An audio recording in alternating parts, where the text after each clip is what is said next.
آج کی اس ویڈیو میں ہم ناؤن کے کیسز سیکھیں گے، یعنی کہ نومینیٹیو کیس، آبجیکٹیو کیس، پوزیسیو کیس اور ووکیٹیو کیس، اور اس کے علاوہ ہم ان کے اہم اصولوں اور قواعد پر بھی بات کریں گے۔ السلام علیکم، میں ہوں توفیق رشید خان۔ تو ناؤن کے کیسز سمجھنے سے پہلے کیس کو سمجھ لیتے ہیں کہ کیس کسے کہتے ہیں۔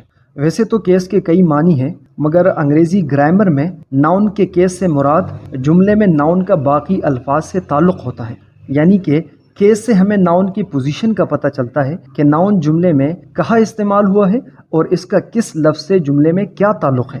انگریزی میں ناؤن کے بنیادی طور پر 4 کیسز ہیں، یعنی کہ نومینیٹیو کیس، آبجیکٹیو کیس، پوزیسیو کیس اور ووکیٹیو کیس۔ تو سب سے پہلے نومینیٹیو کیس کی بات کرتے ہیں۔ نومینیٹیو کیس کو ہم سبجیکٹ کیس کا ناؤن بھی کہتے ہیں۔ جب کسی جملے میں کوئی ناؤن ورب کے سبجیکٹ کے طور پر استعمال ہوا ہو تو سبجیکٹ یا نومینیٹیو کیس کا ناؤن کہلاتا ہے۔ مثال کے طور پر علی از اے گڈ بوائے، تو اس جملے میں علی ورب از کا سبجیکٹ ہے، لہٰذا علی ہمارے پاس کہلایا نومینیٹیو یا سبجیکٹ کیس ناؤن۔ اس کے علاوہ ایک دوسری مثال لیتے ہیں، ہینس لے ایگز، یعنی کہ مرغیاں انڈے دیتی ہے۔ تو اس جملے کے اندر لے ہمارا ورب ہے اور اس ورب کا سبجیکٹ ہے ہینس، تو لہٰذا ہینس یہاں پر نومینیٹیو یا سبجیکٹ کیس کا ناؤن ہے۔ اب بات کرتے ہیں آبجیکٹ کیس کی۔ جب کسی جملے میں کوئی ناؤن ورب یا پریپوزیشن کے آبجیکٹ کے طور پر استعمال ہوا ہو تو آبجیکٹیو کیس کا ناؤن کہلاتا ہے۔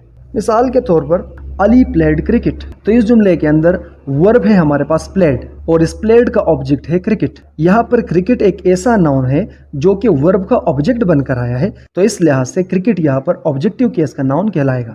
ایک دوسری مثال لیتے ہیں، ہی لیوز ان سوات، تو یہاں پر پریپوزیشن ان کا استعمال ہوا ہے، اور اگر آپ گرامر میرے ساتھ سیکھ رہے ہو تو آپ کو یہ بات ضرور پتا ہوگی کہ پریپوزیشن ہمیشہ ہی اپنے ساتھ اپنا آبجیکٹ لاتا ہے، اور یہاں پر اس پریپوزیشن کا آبجیکٹ ہے سوات، تو لہٰذا سوات بھی یہاں پر آبجیکٹ کیس کا ناؤن کہلایا۔ اچھا، ساتھ ساتھ میں آپ کو بتاتا چلوں، اگر آپ نئے ہو اور سبجیکٹ، آبجیکٹ یا کمپلیمنٹ پر آپ کی پکڑ اچھی نہیں ہے تو میں نے ویڈیو کا لنک ڈسکرپشن میں دیا ہے، تو آپ وہاں پر جا کر سبجیکٹ، آبجیکٹ اور کمپلیمنٹ کی ویڈیو دیکھ لیں، اس سے آپ کے سبجیکٹ، آبجیکٹ اور کمپلیمنٹ کے سارے ڈاؤٹس کلیئر ہو جائیں گے۔ تو اب بات کرتے ہیں اپنی تیسری کیس کی، جو کہ ہے پوزیسیو کیس۔ جب کسی جملے میں ایک ناؤن دوسرے ناؤن سے رشتہ، ملکیت یا تعلق ظاہر کرے، پوزیسیو کیس کا ناؤن کہلاتا ہے۔ مثال کے طور پر علیز پین از ناٹ ورکنگ، یعنی کہ علی کا پین کام نہیں کر رہا، تو اس جملے سے ہمیں صاف پتہ چلتا ہے کہ یہ پین علی کی ملکیت ہے، یعنی کہ یہ پین علی کا ہے، اور یہ پتہ ہمیں علی کے بعد استعمال شدہ اپوسٹروفی اور ایس دیتا ہے۔ علیز کا مطلب صرف علی نہیں ہے بلکہ اب اس کا مطلب ہے علی کا،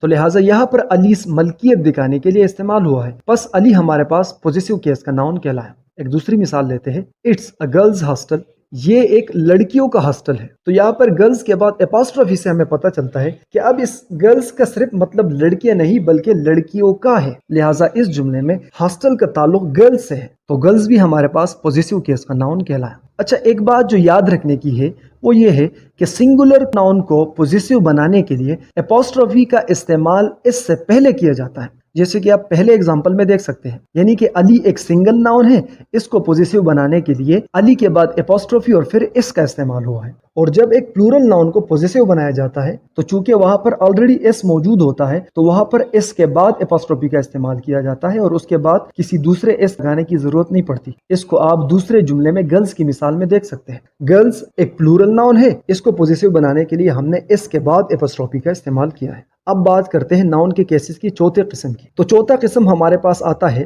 ووکیٹیو کیس۔ جب جملے میں کسی ناؤن کو مخاطب کیا جائے تو وہ ناؤن ووکیٹیو کیس کا ناؤن کہلاتا ہے۔ مثال کے طور پر علی پاکستان ون دا میچ، تو یہاں پر علی کے بعد کوما آیا ہے، پھر ایک جملے کا استعمال ہوا ہے پاکستان ون دا میچ، یعنی کہ علی پاکستان نے میچ جیت لیا، تو یہاں پر علی ایک شخص ہے جس کو مخاطب کیا جا رہا ہے، بس یہاں علی کہلایا ووکیٹیو کیس کا ناؤن۔ ایک دوسری اگزامپل لیتے ہیں، I don't know حمزہ، اس جملے کے اندر حمزہ کو مخاطب کیا گیا ہے، حمزہ کو بتایا گیا ہے کہ بھئی حمزہ میں نہیں جانتا یا مجھے نہیں پتا، تو جب بھی کسی ناؤن کو جملے میں مخاطب کیا جائے تو اس ناؤن کو جملے سے کاما کے ذریعے جدا کیا جاتا ہے، اور ایسے ناؤن ووکیٹیو کیس کے ناؤن کہلاتے ہیں کیونکہ ان کو جملے میں مخاطب کیا گیا ہوتا ہے۔ بس یہی تک کی تھی آج کی یہ ویڈیو، میں امید کرتا ہوں آپ کو ویڈیو پسند آئی ہوگی۔ اگر آپ کو ویڈیو پسند آئی تو ویڈیو کو لائک کر دیں، اگر نئے ہو تو چینل کو بھی سبسکرائب کر دیں، اور اس کے علاوہ اگر آپ نے کوئی سوال پوچھنا ہے یا مجھے کوئی سجیشن دینی ہے تو آپ مجھے کمنٹ باکس میں دے سکتے ہیں۔ ویڈیو دیکھنے کا بہت بہت شکریہ، اپنا بہت سا خیال رکھیے گا، اگلی ویڈیو میں ملتے ہیں، اللہ حافظ۔